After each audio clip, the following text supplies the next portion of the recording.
completely consumed by the consumer packaging of love, which tells them that love conquers all. Actually, love doesn't conquer all. Love just brings teenagers to cinema halls. That's all it does. Because a huge mass of repressed teenagers, when they are shown a story of love that conquers all, it gets money in the bank. So, but they are caught in that myth.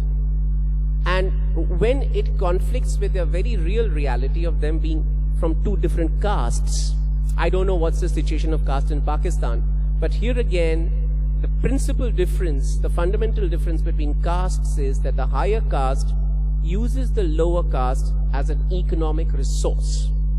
And when the lower caste protests against being a resource, violence is used as a tool to compel the lower caste into becoming a resource back again. And when the girl from a higher caste wants to marry a boy or be in love or marries a boy from a lower caste, the girl's parents behead the girl because to them that's the only way of ending the breach in the economic and social cycle of demand and delivery. They are chopping off a flaw in the system. They are taking the assembly line, a part of the assembly line out and replacing it with something that works. I think very we need to understand. Interesting as well, on a side point, the connection between decapitation and honor. Yes. Ironic. I wasn't aware of that. Yeah. I wasn't aware.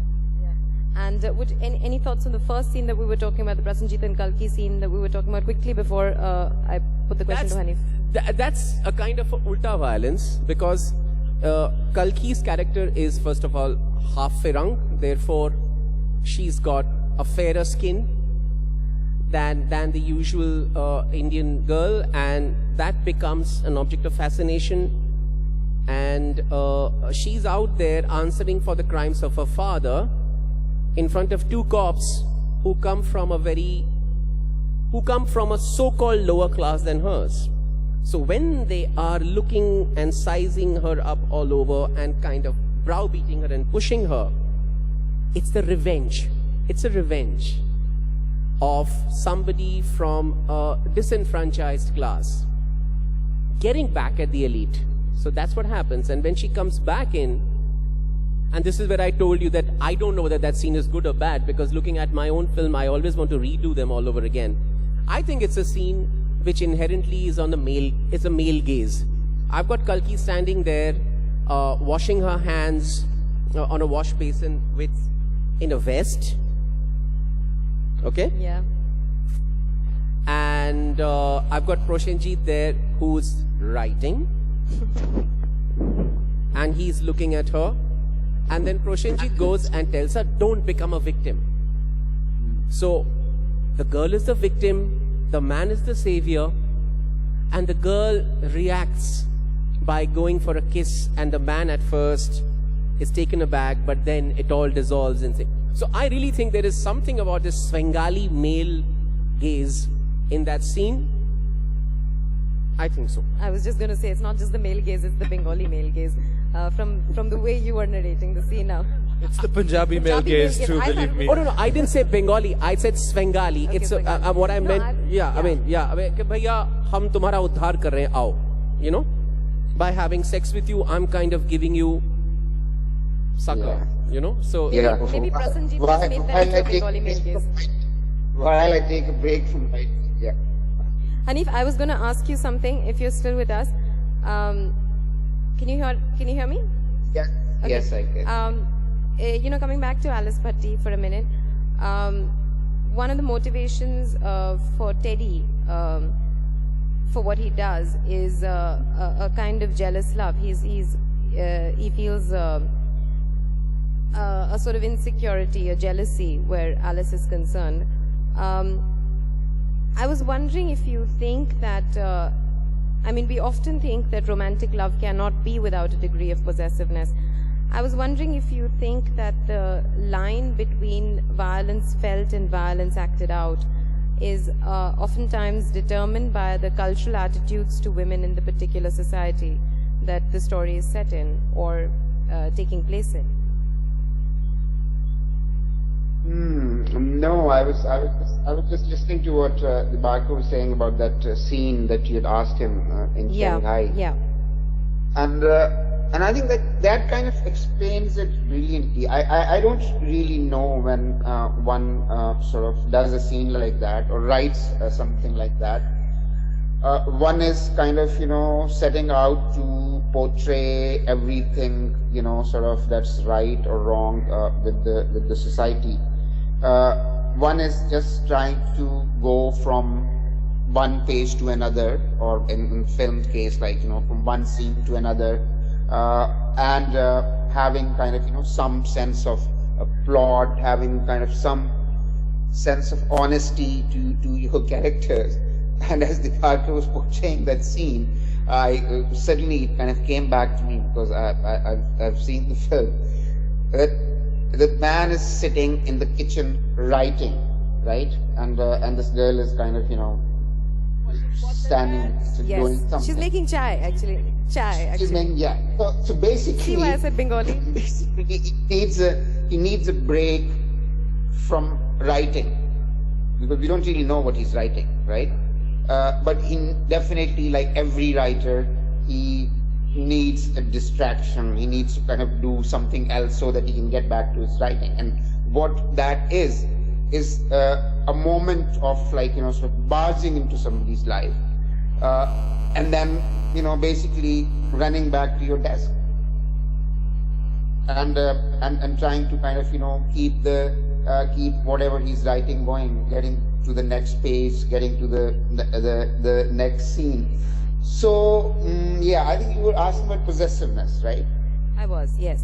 Now, the problem is that there are all kinds of people. I'm sure you've known all kinds of people. There are people who are very possessive, and there are people who are not possessive. But I think the problem of portraying such things is that if, for example, I am, let's say I'm in love with Atish, right? Now, if I don't show possessiveness, he's never going to believe that I'm in love with him. So sometimes it is an instinct that, sort of going back to the National Geographic theme that the Barker was talking about earlier, and I think we should have stuck with that. We've gone too academic in this discussion. I think we might have found some answers if we'd stuck around with kind of, tigers and dogs and cats. We might have found some answers. But here, sometimes it's instinct, possessiveness, and sometimes it's a pose. Because if you don't kind of, stand up and say that this is my property, nobody's going to believe it.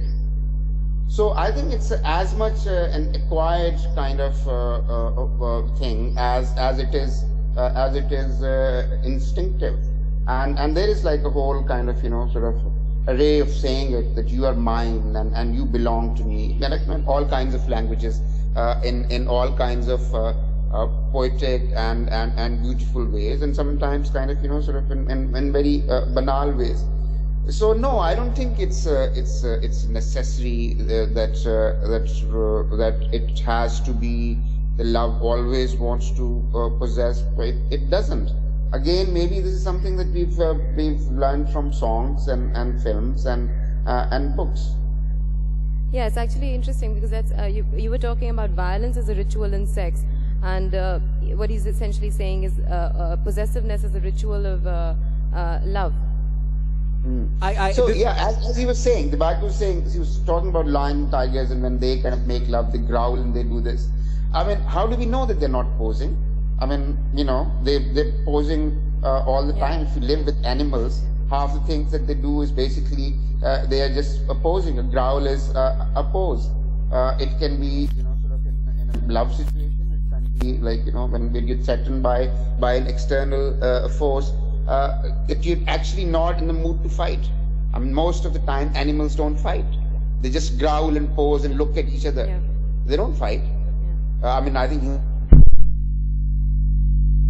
agree with that.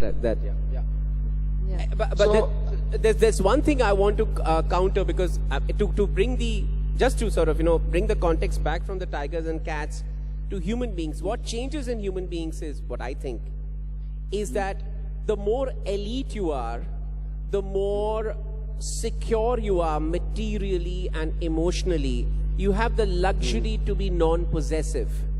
But the more repressed you are, the more fringe you are, there is no recourse left to you but to be possessive about that one idea of love, or that one factor of love in your life, because everything from advertising to literature to frigging television to everything is telling you love is everything. You have to have love. And then when you have nowhere to go, when you have nothing to do, when you live in one room, and when somebody's telling you that you have the wrong accent, somebody's telling you you've got the wrong clothes, then all you need is a girlfriend, man, and that's gonna take care of everything. And when that girlfriend says, no, I don't want to go west, I want to go east, you tell her, no, I possess you. Since I have nothing else, I have you and I own you, and I'm saying go east, you better go east with me. That's what happens in the context of a repressed society like ours. So that's where it boils down to, unfortunately. Yeah. You know, to shift the gear a little bit, you, Atish, have translated Manto's stories. When you read a lot of Manto's work, particularly, you know, well, not particularly, but just to take the example of the partition stories, he seems to, in the universe of his stories, what seems to cohabit is religious politics and violence in those particular stories, but politics and violence. And there is, at least in the way I read them, he seems to suggest that love and violence cannot cohabit. You know, there's a degree of lovelessness. I was wondering what you felt about the way in which he explores these themes. I haven't worked it out the way you just did, but I think that what he does do is that he creates, with using not necessarily religious violence, any form of political violence, he creates like spheres of license, like areas in which the normal, and I'm thinking of Ram Khilavan, I'm thinking of Mozil, I'm thinking of Thanda Gosht, like stories where suddenly the rules are off. And within that, you're right, it does, the violence that surfaces often first is a kind of sexual violence, or it seems like suddenly, like, I think that he's very interested in the fragility of society. I think that he thinks he would take that Conrad view of society or civilization in a sense being an achievement, and that it's very easy to derail that. It's very easy for what seems like hundreds of years of communal harmony or understanding to suddenly come undone in a few hours. And by the dint of that, the fragility of love. I'm not sure about that. Okay, Hanif, as a reader of Manto's stories, would you like to respond to that at all? Hanif? Okay, I don't know if he's with us, but it was interesting. I would like to talk a little bit about temple goers, because I found a similar sort of quality in temple goers. Again, this might be my reading, and it most definitely is, but in that book, the narrator, his relationship with his girlfriend and his bond with Akash slowly unravels through the length of the book as the layer of very violent ambition under the rapidly modernizing exterior of Delhi comes to surface. And it's almost inversely proportional in that sense. I was wondering if you looked at it that way. So The Temple Goers is a book obsessed with class. If there was like anything that it was really about, it's about that. And what that mechanism is in Temple Goers is that this man who is on the way up, a rougher man than the narrator, a man of ambition, he also has a sense of his virility, you know, like, and let's make note, you know, that word is linked to the Sanskrit word vir and to the Latin word vir. It means man in the oldest sense. And this guy feels he may not have privilege, he may not have a house, he may not have a lot of the things that the narrator has, but he feels that the narrator, for his deracination, for the fact, for his for him being a kind of colonial elite, is also in some critical way effeminized.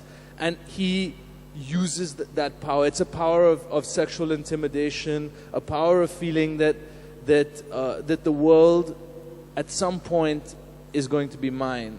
And the narrator can't face. The narrator buckles under that pressure because of his own guilt, and also because he understands, or he accepts Akash's power over him. And then his relationship with his girlfriend, or his other relationships kind of in the face of that power, they can't really stand it. You know, the narrator can only really think of flight. Yeah, and the other aspect of violence, of course, in that book is the murder, the brutalization of another woman, another one of the principal characters in the book, and the way in which the murder lives on after it's occurred, by the way it's televised, right, and becomes essentially a part of the lives of those who are still alive. Yeah. And it ends up affecting relationships. Well, there was, at least in my mind, I knew that I wanted to communicate something of the phantasmagoria of the way that we see crime and violence and things like that, the way that it seems very real to us. It seems like television certainly has that power to make something seem like it's very near to us, but it's also completely spectral. It's completely ghostly in some ways. We think we're having a real experience of something, but it's actually like a completely fantastical experience. So this murder kind of hovers over the narrative, and it's, in one way, it dictates the narrative, but it's also quite inert. You know, a girl dies and it's almost of no consequence because television has swallowed up that murder, you know? Yeah. And And what it's we almost have, the only inconsequential. reality we have is the television.